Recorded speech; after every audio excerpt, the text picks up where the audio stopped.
atawa geus bijil naon teh duhon hasud hideung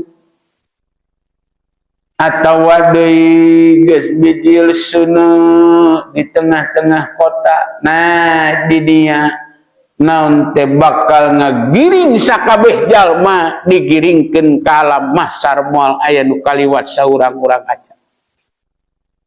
Nu matak lamun rek iman rek bener ayeuna rek toat ka Gusti Allah teh ayeuna samemeh datang ciri-cirina naon teh tanda-tandana kiamat sawarehna ayatna naon pangeran anjeun nyata ciri-ciri anu nuduhkeun kana bakal datangna kiamat.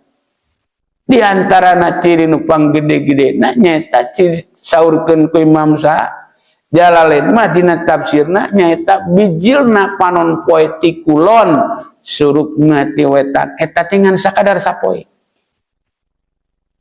Kaayaan eta tingan sakadar sapoe eta geus teu manfaat kaimanan hiji jalma. Anu can iman samemehna mah geus moal manfaat imanna, moal ditarima tobatna, moal ditarima kahadeanana ketika geus bijil panon poe ti kulon.